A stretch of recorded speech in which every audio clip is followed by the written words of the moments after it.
Shalom, kami menyambut saudara sekalian dan juga bagi Anda yang baru pertama kali bergabung dalam ibadah online GBI Battle. Kami berharap saudara sekalian dalam keadaan yang sehat dan dalam lindungan Tuhan. Bagi yang baru pertama kali bergabung dan juga bagi Anda yang rindu didoakan dan dilayani, dapat mengirimkan komen pada kolom chat. Sebelum kita mengikuti ibadah ini, mari kita berdoa. Tuhan Yesus, terima kasih atas kesempatan kami boleh beribadah Tuhan pada hari ini. Walaupun kami beribadah online Tuhan, tapi kami percaya Tuhan dari awal sampai akhir Engkau akan menyertainya Tuhan. Dalam nama Tuhan Yesus kami berdoa dan mengucap syukur. Haleluya, amin. Amin. Selamat beribadah, Tuhan Yesus memberkati. Beri sorak kemuliaan bagi Tuhan kita yang ajaib. Berapa banyak yang percaya bahwa Tuhan kita, Tuhan Yesus tidak tertandingi oleh apapun. Boleh lambaikan tanganmu tinggi di hadapan Tuhan. Come on. Haleluya. Kami menari bagi Engkau Tuhan. Kami bersuka cita akan kebaikan Tuhan.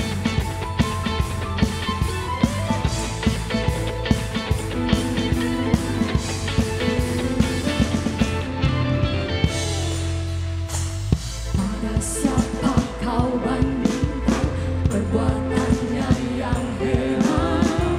Sama-sama katakan, tidak ada, tak ada. Kerajaannya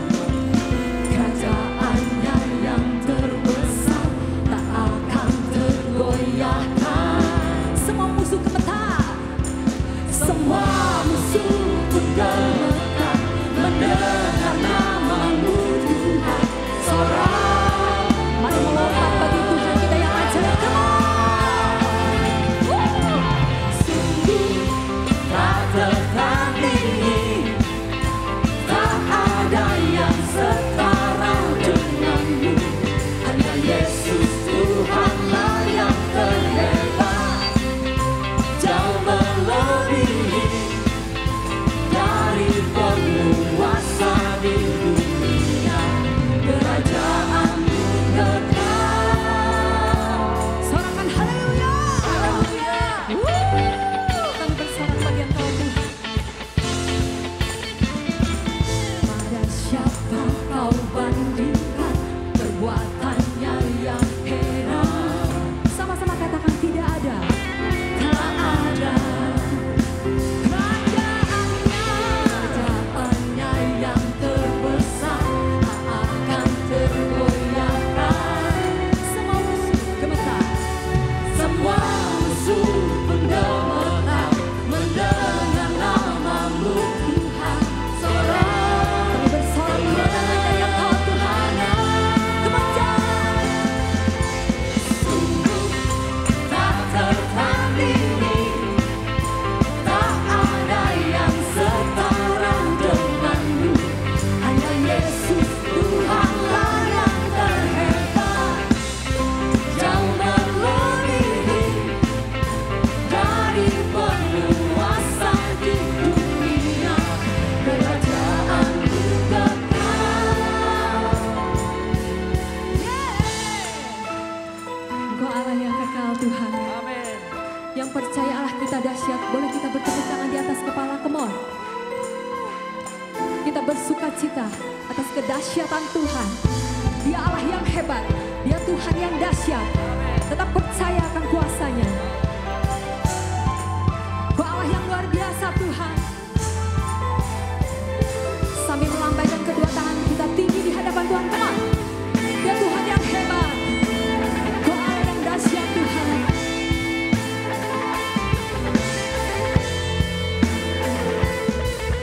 Kami bersuka cita atas kehebatan Engkau Tuhan dalam hidup kami. Kau Allah yang luar biasa. Kami bangga punya Engkau Tuhan Yesus. Angkat kedua tanganmu, sama-sama katakan. Sungguh tak tertandingi, tak ada yang setara denganmu. Hanya Yesus Tuhanlah yang terhebat, jauh melebihi dari penguasa di dunia. Kerajaan-Mu kekal. Sungguh tak tertandingi, tak ada yang setara denganmu. Hanya Yesus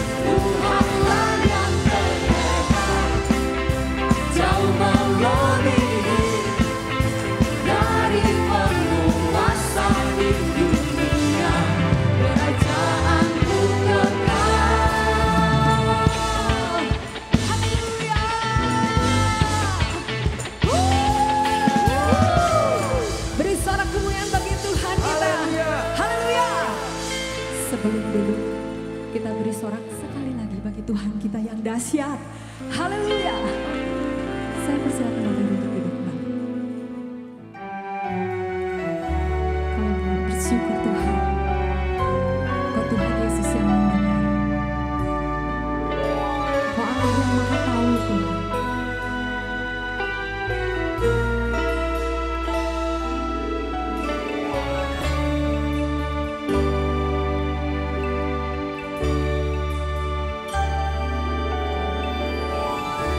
Tak selalu Tuhan menjawab doa, namun Dia beri yang terbaik di waktu yang tepat.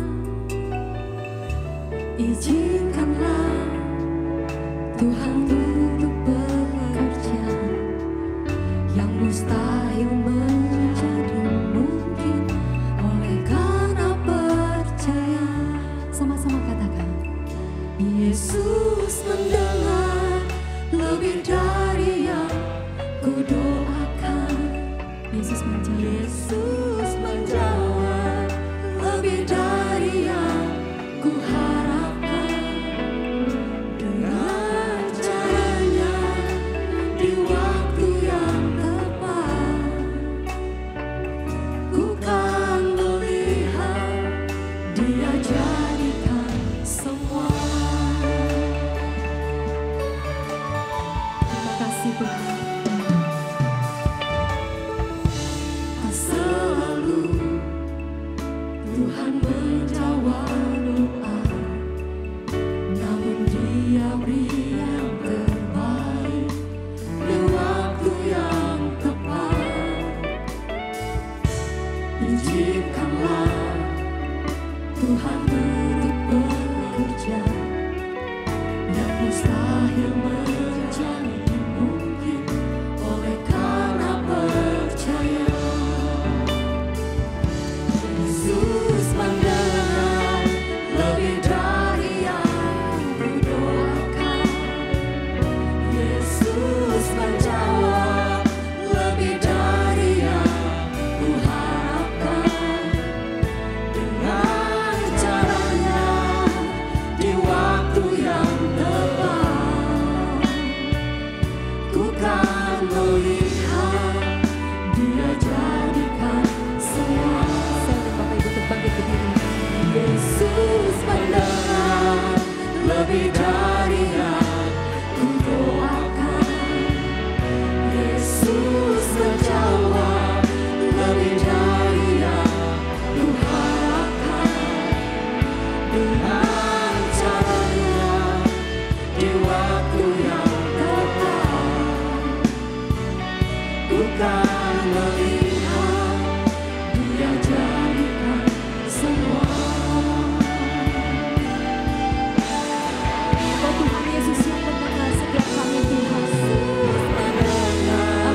Lebih dari yang kami percaya janji-Mu dan amin dalam hidup kami. Kau Allah yang maha tahu. Lebih dari yang pergumulan kami diperserah kepada tangan-Mu Tuhan. Dengan cara-Mu di waktu yang tepat, kami akan memperoleh setiap jawaban hidup kami. Bukan melihat Dia jadikan semua. Angkat kedua tangan-Mu tinggi di hadapan Tuhan. Yesus mendengar lebih dari yang kudoakan. Yesus menjawab lebih dari yang kuharapkan. Dengan caranya di waktu yang tepat, ku kan melihat Dia jadikan semua. Oh Tuhan Yesus yang mendengar kami.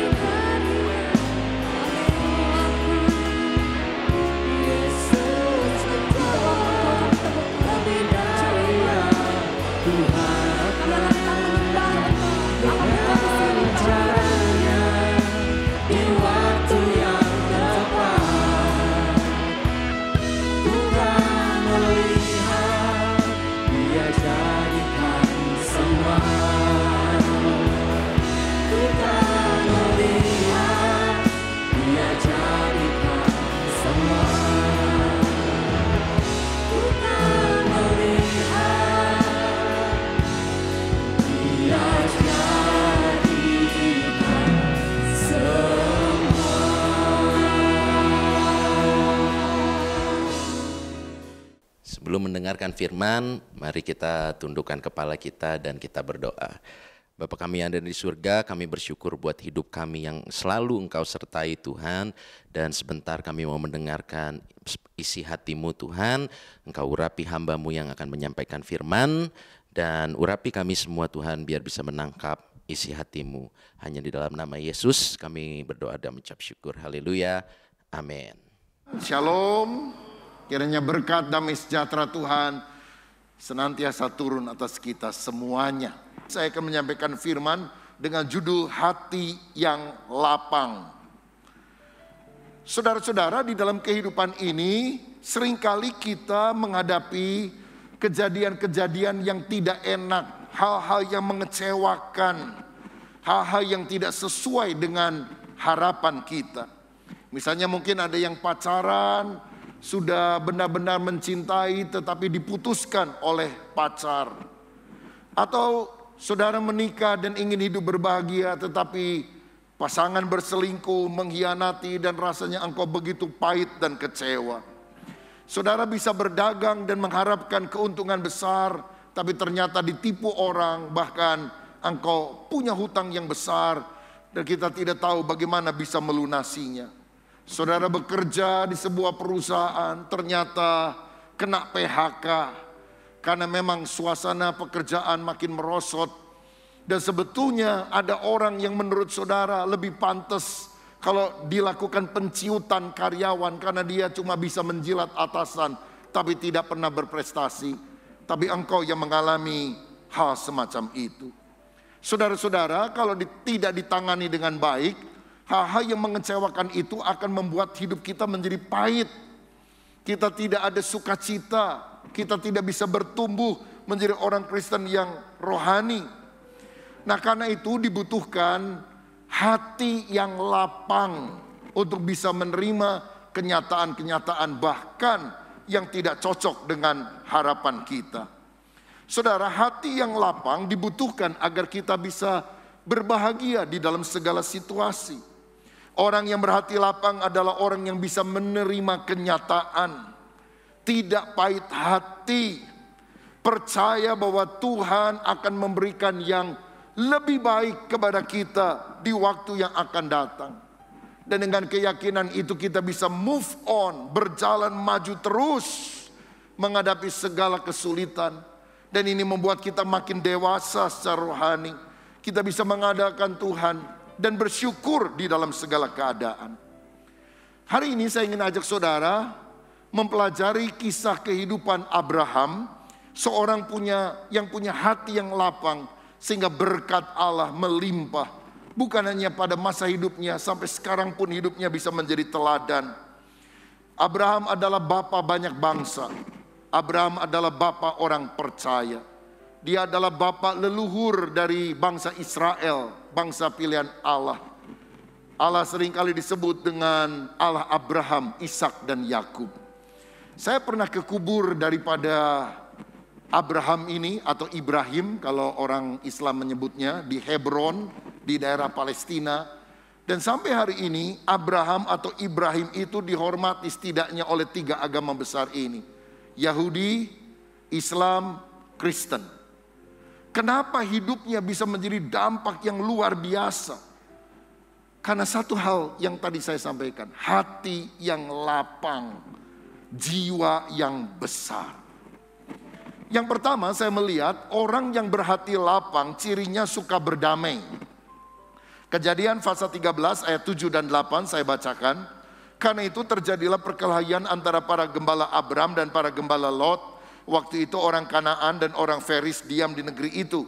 Maka berkatalah Abram kepada Lot, janganlah kiranya ada perkelahian antara aku dan engkau dari antara para gembalaku dan para gembalamu, sebab kita ini kerabat. Abraham membawa ponakannya Lot keluar dari Ur Kasdim, lalu menuju tanah yang dijanjikan oleh Tuhan. Tuhan memberkati mereka di sepanjang perjalanan, domba-dombanya makin banyak. Gembala-gembala Abraham, gembala-gembala Lot makin banyak. Tapi ternyata saudara-saudara, ketika lagi miskin rukun udah kaya jadi berantem. Nah, ketika melihat situasi tidak baik itu, yang berantem memang bukan Abraham sama Lot, tapi anak buah Abraham dan anak buah Lot, dan pasti memanas-manasi atasannya. Abraham panggil Lot ponakannya. Waktu itu ada orang Feris dan orang Kanaan, orang gak percaya sama Tuhan. Abraham bilang, Lot, malu kita. Lihat itu orang-orang gak percaya memperhatikan kita. Masa kita orang yang dipilih Allah ribut terus gara-gara warisan lagi. Kita ini kan saudara, kamu kan ponakan saya. Udah, kita cari solusi, jangan ribut, kita cari jalan damai. Saya lihat orang yang berjiwa besar, yang berhati lapang adalah orang yang tidak membesar-besarkan masalah, tapi masalah besar dijadikan kecil, masalah kecil dijadikan tidak ada. Yang mereka cari ketika ada masalah bukan siapa salah, tapi apa solusi, apa jalan keluarnya, yaitu jalan keluar yang membawa damai sejahtera bagi kedua belah pihak. Di dalam Ibrani 12 ayat 14a dikatakan, berusahalah hidup damai dengan semua orang. Roma 12 ayat 18, sedapat-dapatnya kalau hal itu bergantung padamu, hiduplah dalam perdamaian dengan semua orang. Hidup damai. Kalau saudara berantem terus, kalah jadi abu, menang jadi arang. Artinya nggak ada untungnya. Malah pertikaian akan merugikan semua pihak. Keluarga yang rukun adalah keluarga yang tidak saling menyalahkan orang lain. Saya ingin buktikan, saya benar, kamu yang salah. Itu ujung-ujungnya ribut terus, saudara. Tapi keluarga akan rukun bila kita mengutamakan kesatuan hati satu dengan yang lain. Itu akan terjadi ketika kita punya hati yang cinta damai. Ada orang yang memang bawaannya mau ngajak ribut terus, saudara. Lah kalau kita ladani kan repot yang model gini.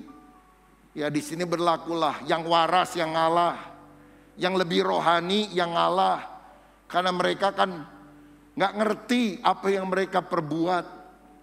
Saudara-saudara, miliki hati yang penuh cinta damai. Karena Yesus itu adalah Raja Damai. Sehingga ketika Yesus bertahta di dalam hidup kita, bawaannya harus damai. Ada masalah, ada tantangan, nggak semuanya aman. Tetapi solusi yang kita pikirkan adalah mendatangkan damai sejahtera. Dan saya percaya istri yang suka bikin ribut aja, itu nggak akan bahagia hidupnya. Keluarganya akan berantakan. Tapi kalau ada istri, bagaimanapun suaminya belum bertobat, bikin masalah ini itu, tapi kalau istrinya takut Tuhan, cinta damai, pemulihan dan pertobatan bisa terjadi loh saudara. Saya pernah membaca kisah seorang tukang ledeng dari Inggris, kasarnya minta ampun. Ngomongnya juga kasar, dan dia terlalu mendominasi istrinya. Istrinya itu kalau bisa nggak keluar-luar rumah, saudara. Apalagi suaminya ini sebetulnya Kristen KTP sih, tapi nggak pernah ke gereja dan melarang istrinya ke gereja. Ngapain ke gereja? Buang waktu. Sampai satu kali istrinya ngomong gini, Pap, ini kan hari Natal, masa saya nggak boleh ke gereja? Saya izin ya ke gereja. Oh Natal ya? Ya udah, kamu pergi. Tapi jangan telat loh. Telat 5 menit, saya kunci pintu. Biar kamu tidur di luar. Ayo kamu ikut sekalian ke gereja. Enggak mau, jangan ajak-ajak saya. Akhirnya istrinya pergi ke gereja. Pulang telat beberapa menit. Karena hari itu acara Natal agak lebih panjang. Dikunci, itu musim dingin. Salju mulai turun. Ketok-ketok pintu, enggak dibukain, menggigil. Berkali-kali dia bilang, suamiku kalau kamu nggak buka pintu aku bisa mati di sini. Hanya setelah sekian lama baru dibukain saudara. Nah suaminya udah siap, pasti istrinya akan ngomel-ngomel. Ternyata enggak, istrinya masuk ke dalam berganti pakaian hangat. Lalu pergi ke dapur, bikin sup.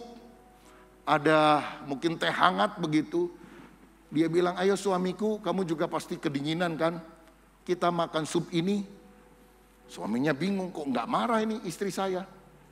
Lalu kemudian ketika mulai makan, suaminya pikir pasti lagi makan. Dia akan ternyata enggak juga, saudara sekalian.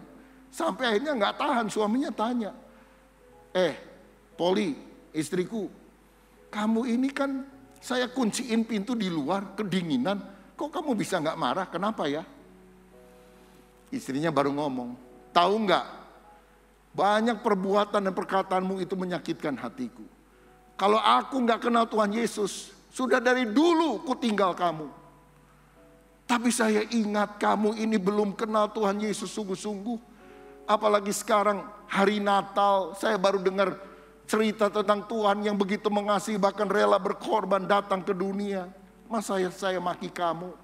Suamiku, bertobatlah, percayalah sungguh kepada Tuhan. Jadi istrinya menginjili suaminya. Ini KKR, saudara-saudara. Dengan satu orang jemaat mendengar khotbah, yang khotbah istrinya. Suaminya diam, saudara-saudara. Nggak terasa, ini orang kasar, nangis. Dia bilang, maaf istriku, aku salah kepada kamu. Keluarga mereka dipulihkan. Suaminya akhirnya menjadi penginjil yang dipakai Tuhan. Namanya Smith Wigglesworth. Dia dipakai Tuhan untuk menyembuhkan banyak orang sakit. Beberapa kali membangkitkan orang mati. Dia dikenal dengan sebutan Rasul Iman. Tapi gimana hal itu bisa terjadi? Karena ada suami. Ada istri, yang hatinya penuh cinta damai. Jadi walaupun suaminya belum sungguh-sungguh bertobat waktu itu, dimenangkan karena kelakuan istrinya yang saleh. Saya percaya kalau ada pembawa damai dalam keluarga kita, rumah tangga akan diberkati, kita akan hidup rukun, harmonis, nama Tuhan akan ditinggikan dan dipermuliakan. Yang kedua, orang yang berhati lapang seperti Abraham punya ciri sedia berkorban. Yang pertama suka berdamai, yang kedua sedia berkorban. Kejadian 13 ayat 9 sampai 11. Bukankah seluruh negeri ini terbuka untuk engkau, baiklah pisahkan dirimu daripadaku. Jika engkau ke kiri maka aku ke kanan, jika engkau ke kanan maka aku ke kiri. Lalu Lot melayangkan pandangnya dan dilihatnya bahwa seluruh lembah Yordan banyak airnya seperti taman Tuhan, seperti tanah Mesir sampai ke Zoar. Hal itu terjadi sebelum Tuhan memusnahkan Sodom dan Gomora. Sebab itu Lot memilih baginya seluruh lembah Yordan itu, lalu ia berangkat ke sebelah timur dan mereka berpisah. Abraham mengupayakan damai.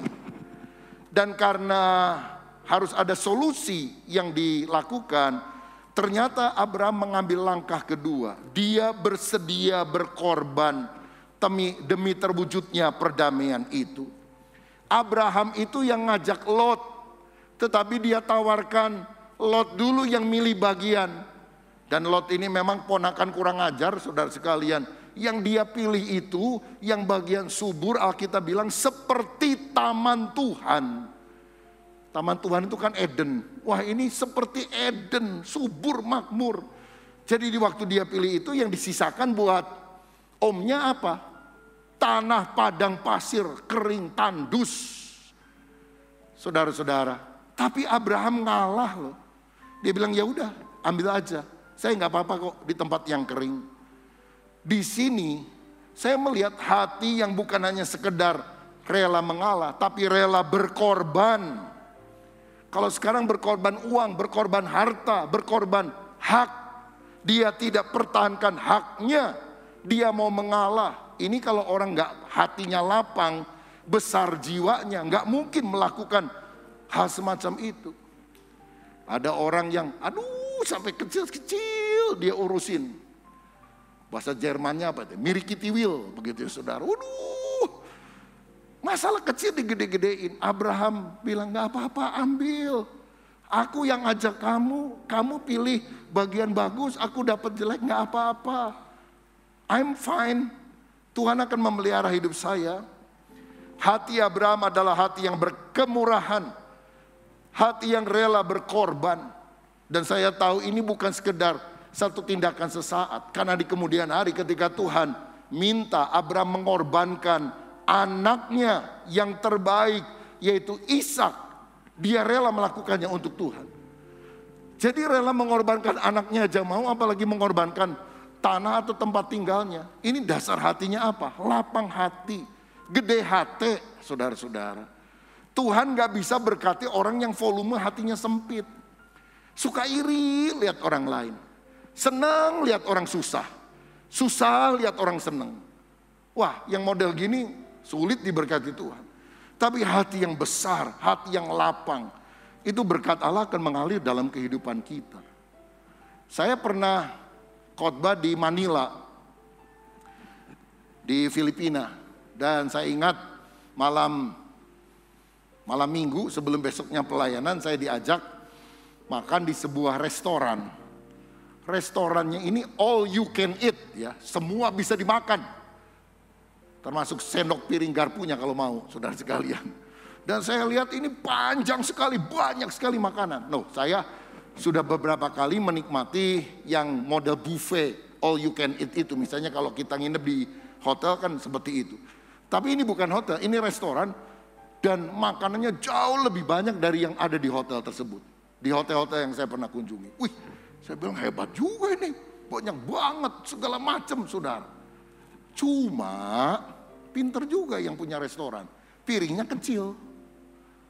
Loh kita bolak-balik boleh, mau 100 kali juga boleh. Lah kita ambil, duduk, makan. Habis, datang lagi, makan, habis. Udah 3 kali mah kesel saudara, udahlah. Nggak sih, gitu saudara.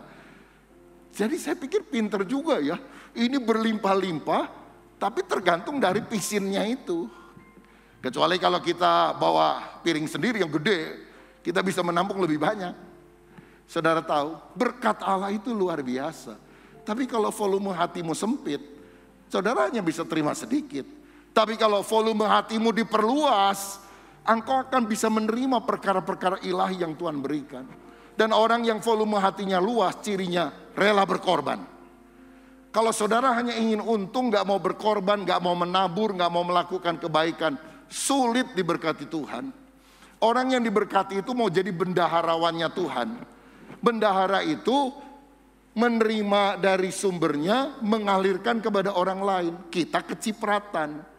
Tapi kalau kita mau cuma terima-terima, gak mau menabur, bahkan rela berkorban bagi orang lain, bagaimana mungkin sumbernya bisa memberikan hal itu kepada kita? Abraham mengalah. Tapi saudara tahu, mengalah itu bukan kalah. Mengalah itu artinya memberikan kesempatan kepada Tuhan untuk menjadi hakim yang adil bagi kita. Banyak kita pikir kalau saya mengalah saya kalah. No, mengalah adalah mengizinkan Tuhan menjadi hakim bagi kita. Dan apa yang terjadi setelah Lot mengambil bagian yang terbaik dan menyisakan yang buruk kepada Abraham? Kejadian 13 ayat 14 dan 15. Setelah Lot pergi, langsung firman Tuhan datang. Bunyinya begini. Setelah Lot berpisah daripada Abram, berfirmanlah Tuhan kepada Abram, pandanglah sekelilingmu dan lihatlah dari tempat engkau berdiri itu ke timur, ke barat, ke utara, ke selatan. Sebab seluruh negeri yang kau lihat itu akan kuberikan kepadamu dan kepada keturunanmu untuk selama-lamanya. Abraham sama Lot duduk atau berdiri di atas bukit melihat situasi yang ada. Lot bilang, aku ambil yang itu. Oke, kamu pergi. Setelah pergi, Tuhan bilang, Abraham, sekarang kamu lihat ke timur, ke barat, ke utara, ke selatan. Muter. Saudara-saudara, waktu dia muter, Tuhan bilang, semua yang kamu lihat, aku berikan kepadamu. Itu kan termasuk yang diambil sama Lot, saudara sekalian. Jadi, orang yang mengambil bagiannya lebih awal dengan cara yang tidak benar, akan kehilangan semuanya. Lot itu satu kali seluruh hartanya dijarah oleh raja-raja timur, saudara. Bahkan kemudian hujan api dan belerang menghanguskan seluruh miliknya. Bahkan istri Lot jadi tiang garam. Lot selamat karena malaikat memaksa, tapi anak-anaknya moralitasnya rendah. Dia bilang, waduh gak ada laki-laki, kita bikin bapak kita mabok, lalu kita bersetubuh dengan mereka, dengan dia. Maka akhirnya 2 anak perempuan hamil daripada Lot ini. Jadi waktu dia melahirkan, ini anak ngomong apa? Papa apa engkong? Kira-kira begitu saudara. Oh, kehidupan yang ancur-ancuran karena apa? Mementingkan diri sendiri. Tapi Abraham diberkati oleh Allah. secara luar biasa. Saya percaya sampai hari ini, kalau saudara rela berkorban, mau menolong orang lain, mau menabur, maka ada berkat yang luar biasa yang Tuhan akan siapkan bagi kita. Siapa yang percaya hal itu terjadi? Berikan kemuliaan untuk Tuhan kita. Apa yang engkau tabur, itu yang akan engkau tuai. Jadilah orang yang bermurah hati. Berbahagialah orang yang murah hatinya, karena mereka akan beroleh kemurahan. Saya beberapa hari yang lalu mendengar percakapan antara Jonathan Christie, seorang pebulu tangkis nasional yang pernah jadi juara Asian Games, dengan Daniel Mananta. Dan Jonathan Christie bicara tentang bagaimana dia dari sejak awal, bahkan dalam keluarga yang miskin, selalu diajar mengembalikan persepuluhan yang adalah milik Tuhan. Dan terus dia lakukan. Malah sekarang pergumulannya lebih besar katanya. Karena dulu uang saya sedikit, sekarang uang saya besar. Masih tetap kasih perpuluhan atau tidak? Tapi ketika dia belajar melakukan itu, Tuhan juga memberkati. Mari kita lihat klip ini. Satu yang aku tahu, ketika kita memberi, kita tuh gak akan kekurangan gitu loh. Dan itu selalu apa ya, selalu aku tanamin bahkan sampai sekarang. Justru kalau dulu tantangannya gak terlalu berat. Karena prize money-nya belum terlalu besar. Sekarang yang lebih lagi. Dan satu itu kata-kata pelatih yang gak pernah lupa dari Coach Henry. Ketika dulu kamu dapat prize money 1 juta. Kamu nyumbangin 100.000 perpuluhan. 10% soalnya. Sekarang kamu 1 miliar. Kamu harus nyumbangin 100 juta. 100 juta. Kamu ikhlas gak? Kalau kamu gak ikhlas, kamu mending minta sama Tuhan gaji kamu 1 juta lagi. Mau gak? Ya. Gitu kan? Ya kita ngeliat, ya gue ngasih 100 ribu sama 100 juta. Ya. Tapi kan sebenarnya yang kamu dapat tuh lebih banyak gitu loh. Ya. Dan ketika kamu kasih ke orang yang memang butuh, itu tuh pasti akan diganti sama Tuhan. Berkali-kali lipat bahkan. Yang kita gak sadar duitnya tuh tiba-tiba ada aja gitu loh. Bener. Pernah, maksudnya kayak tiba-tiba akhirnya lu dapet setelah lu donasiin misalnya ke si anak yang lu hubungin di dokter di Solo itu, abis itu ternyata emang Tuhan membalas dengan berkali-kali lipat. Banyak, sering, dan itu selalu. Itu bukannya apa ya, istilahnya itu mungkin terjamin lah gitu loh. Ketika memberi, dikasihnya itu banyak banget. Contohnya mungkin waktu Asian Games. Oke. Asian Games, jadi waktu itu kita dikasih bonus 1,8 miliar atlet yang peraih emas. Berarti lo harus ngasih 180 juta. No, waktu itu aku udah niatan 50% dari itu. Duit 900 juta. Okay. 900 juta. Dan itu aku gak mikir, oh gue harus potong pajak dulu. Apa segala macam itu tuh gak ada pikiran sama sekali. Gak lu pikirin, oke. Yang penting gue bisa apa istilahnya kan bernazar ketika itu ke Tuhan, kalau memang ini kesempatan aku untuk juara Asian Games, aku pengen kasih donasi ini 50% dari bonus ini. Wow. Jadi dia cerita, kalau aku menang jadi juara Asian Games, aku nggak kasih perpuluhan, 50% aku berikan kepada orang yang membutuhkan. Dan terkabul, saudara. Orang pikir bodoh banget ya, ngapain kasih uang sebanyak itu? Kamu yang usaha, kamu berjerih lelah sampai keringetan, latihan luar biasa. Dan belum tentu juga bisa memperoleh hadiah sebanyak ini lagi kan. Tapi dia genapi nasarnya. Dan dia kemudian bilang, gak lama itu tawaran untuk menjadi bintang iklan datang.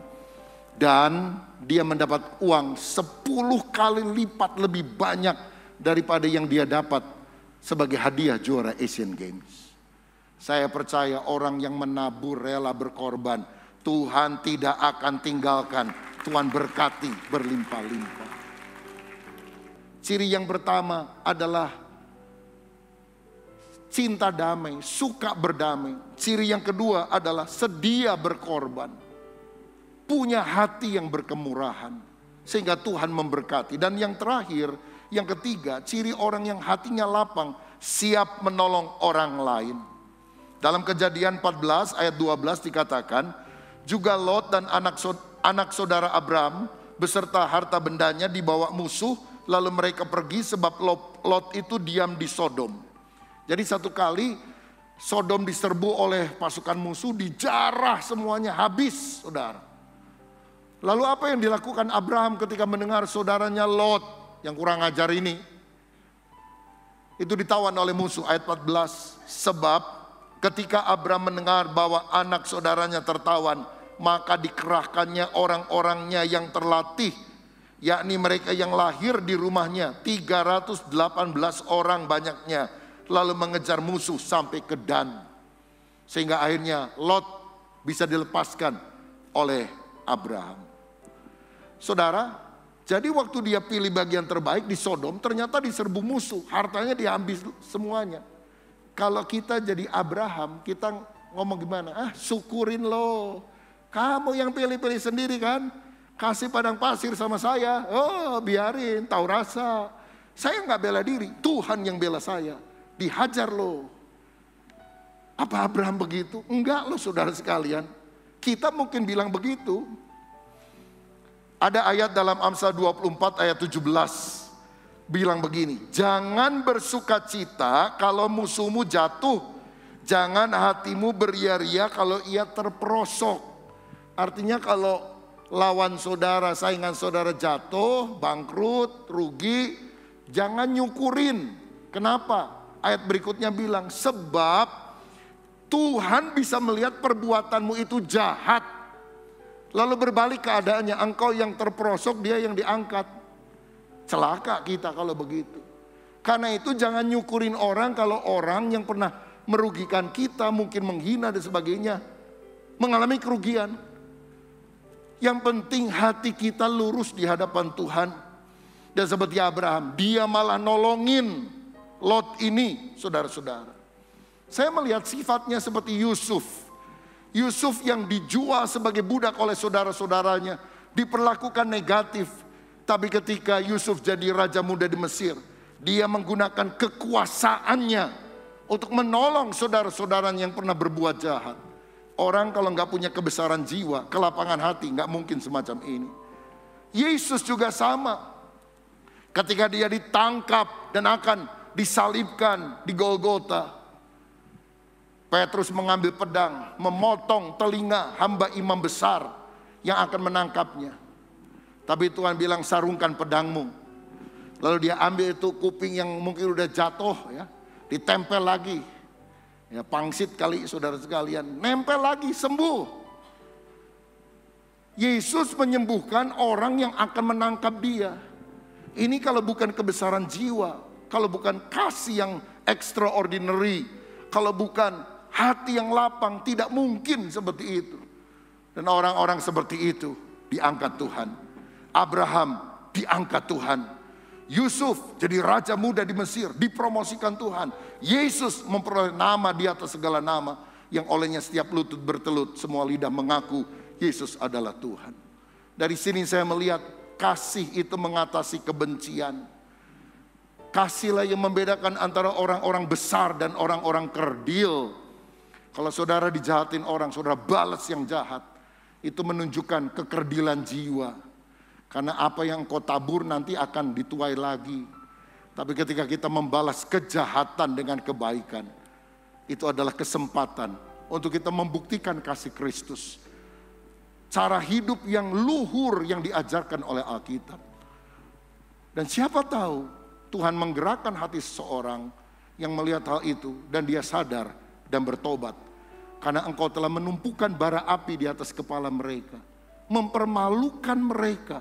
Karena ternyata waktu kita dijahatin, kita balas yang baik kepada mereka. Dengan cara siap menolong mereka. Kemarin saya dengar ada wawancara Deddy Corbuzier dengan Ustadz Yahya Waloni yang baru keluar dari penjara penistaan agama Kristen. 5 bulan udah keluar saudara-saudara. Lalu dia cerita, wah sekarang saya udah berubah lah. Kenapa? Ayo kita lihat video klip singkat ini ya. Tapi ini luar biasa karena saya melihat seorang Ustadz Yahya Waloni yang berbeda sekali gitu. Iya, saya mesti berubah. Itu dipelajari di penjara itu. Bisa dapat di penjara itu. Di penjara? Hah? Bagaimana saya tidak sadar? Di dalam penjara yang datang ke saya bawa makanan orang Kristen. Orang Kristen itu yang datang bawa bikin baju saya, cuci baju saya. Orang Flores, orang Timur. Dan tidak ribut tuh? Tidak ribut. Nah pada saat Ustadz dulu melakukan hal seperti itu tuh apa yang dipikirin tuh Ustadz? Nggak kepikiran sama sekali?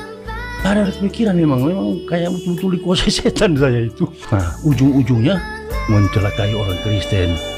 Ada hal-hal yang nggak boleh lah sebenarnya itu kita sampaikan. Karena biar bagaimanapun begini, segala sesuatu yang dilakukan oleh ritual agama lain itu adalah hal yang suci. Waktu dia menistakan, waduh kata-katanya kasar sekali saudara-saudara. Dan ada beredar di YouTube, ditangkap. Di penjaranya beberapa bulan saja udah lepas. Tapi dia bilang, saya bertobat, saya berubah. Karena apa? Yang nolongin saya di penjara orang Kristen. Yang kasih bawa makanan orang Kristen. Yang bantu saya orang Kristen. Wah, saya dikuasai setan waktu itu rupanya. Waduh, bagus juga bisa sadar saudara sekalian. Apa yang membuat dia bisa berubah? Kasih. Membalas kejahatan dengan kebaikan. Memang itu ajaran Kristen saudara sekalian.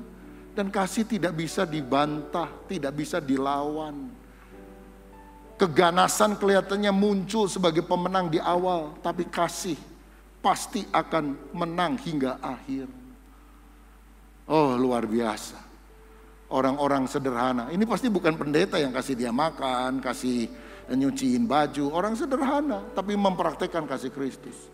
Ini loh hebatnya kekristenan. Jemaat awam yang mungkin gak terlalu ngerti firman yang dalam-dalam, praktekkan kasih. Itulah orang Kristen sejati yang siap menolong orang lain ketika orang susah. Kalau saudara tanya apa benar Ustadz ini akan bertobat, saya nggak yakin saudara. Karena yang saya tekankan bukan pertobatannya Yahya Waloni, tapi sikap orang Kristen. Dan istilah bertobat dia kan beda dengan kacamata Kristen. Bertobat menurut firman Tuhan adalah berhenti berbuat dosa lalu percaya Yesus Tuhan, Yesus Juru Selamat. Apakah dia akan begitu? Saya nggak yakin juga. Tapi setidaknya lakukan bagian kita. Dan biarlah hidup kita menjadi berkat. Saudara-saudara, cuma saya lihat agak miris juga ya. Karena waktu Yahya Waloni ditangkap, ada yang ditangkap juga hampir bersamaan. Muhammad Kace. Kalau ini penistaan agama Kristen, ini penistaan agama Islam. Mirip-mirip lah yang dituduhkannya. Tapi lihat, waktu di dalam tahanan, digebukin tuh. Dikasih makan tai, saudara-saudara.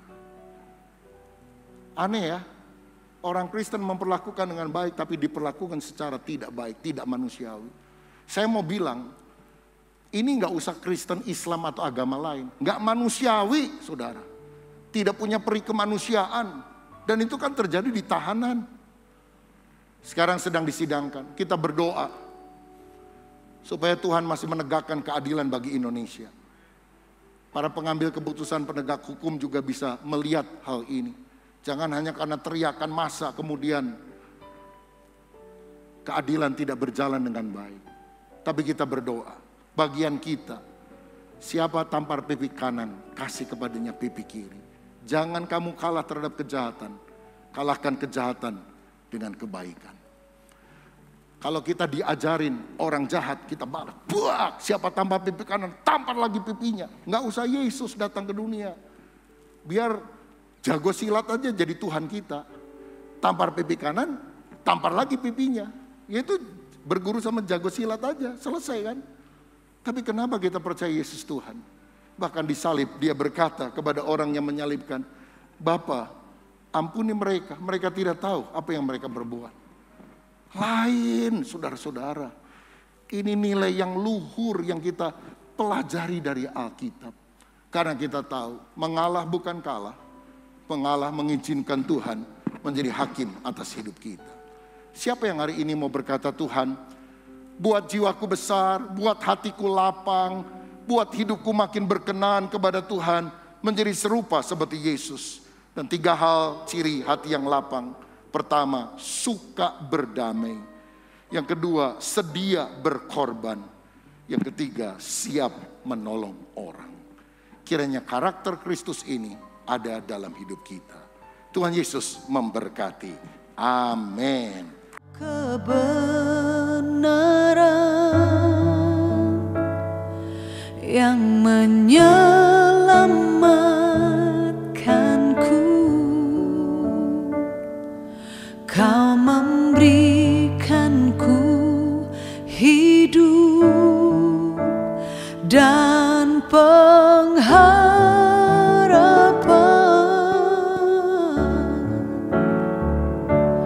ku ikut kehendak-Mu, ku perlu anugerah-Mu, ku nyatakan janjiku kepadamu.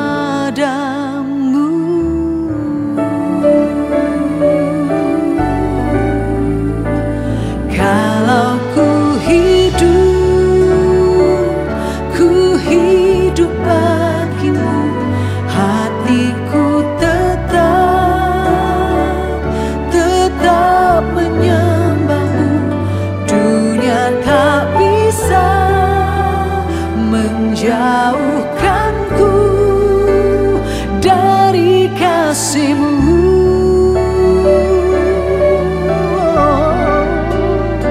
Selama ku hidup bagimu, mataku tetap memandang-Mu. Dunia tak bisa menjauhkanku dari kasih-Mu.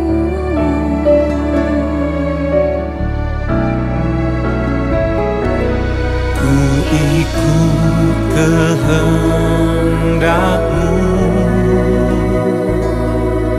ku perlu anugerah-Mu, ku nyatakan janjiku kepadamu.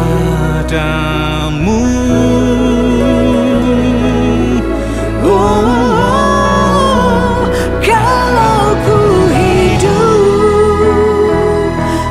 hidup bagimu, hatiku tetap menyembah-Mu.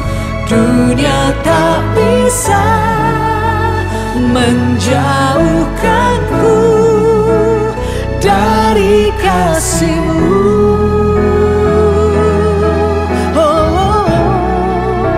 Selama ku hidup bagimu, mataku tetap memandang-Mu. Dunia tak bisa menjauhkanku dari kasih-Mu.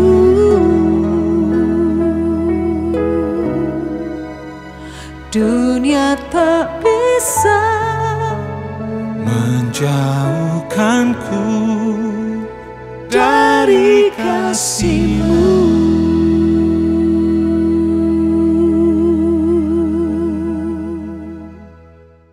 Bapak, Ibu, dan Saudara, mari kita akhiri ibadah kita dengan berdoa bersama-sama. Kami menaikkan syukur Bapa Surgawi, Engkau baik, bahkan sangat baik bagi kami.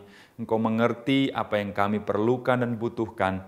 Engkau yang akan terus menuntun kami, menolong kami, dan setia mendampingi setiap kami. Ajarkan kepada kami yang memiliki berbagai macam kelemahan ini juga untuk tetap setia kepada Tuhan, taat kepada Tuhan, mengandalkan Tuhan di dalam kehidupan kami.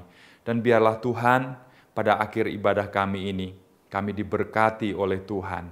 Kami menengadahkan tangan kami, dan turunlah atas kami sekalian sekarang berkat dari Allah Bapa Surgawi, kasih sayang dan karunia dari Tuhan kami Yesus Kristus, persekutuan dan pengurapan yang baru dari Roh Kudus, berkat Allah Tritunggal yang kami terima dalam nama Tuhan Yesus Kristus.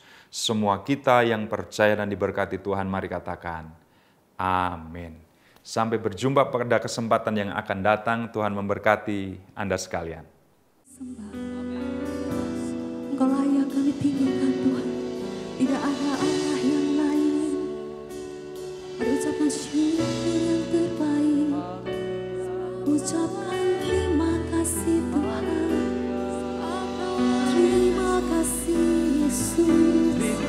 Kami memuji-Mu.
Tidak ada Allah yang lain selain Engkau. Kami mengangkat kedua tangan kami tinggi di hadapan-Mu Tuhan. Ini umat-Mu Tuhan. Dan kami sama-sama katakan dengan segenap hati kami, Engkaulah yang kami puji dan sembah. Sama-sama katakan, layak dipuji disembah. Ini umat-Mu Tuhan. Engkaulah yang bertahan, layak kami sembah. Tidak ada sekarang dan selamanya, sekarang sampai selamanya kasih tetap saja. Atas segala raja, nama-Mu besar termulia. Sekali lagi katakan, layak dipuji. Layak dipuji disembah. Ini umat-Mu Tuhan. Kaulah yang bertahan. Kami nyatakan dulu sekarang sampai selamanya. Engkau tetap raja kami. Engkau tetap Tuhan kami yang hebat Tuhan. Tidak ada Allah yang raja, nama-Mu besar termulia. Engkau layak kami puji dan sembah Tuhan Yesus yang baik. Layak dipuji disembah. Kaulah yang bertata dulu sekarang dan selamanya. Raja atas segala raja, nama-Mu besar termulia. Layak dipuji disembah. Kaulah yang bertata dulu sekarang dan selamanya. Raja atas segala raja, nama-Mu besar termulia. Kaulah yang Tuhan Yesus. Layak dipuji disembah. Kaulah yang bertata dulu sekarang dan selamanya. Raja atas segala raja, nama-Mu besar termulia. Nama-Mu besar Tuhan, nama-Mu besar termulia. Nama-Mu besar termulia.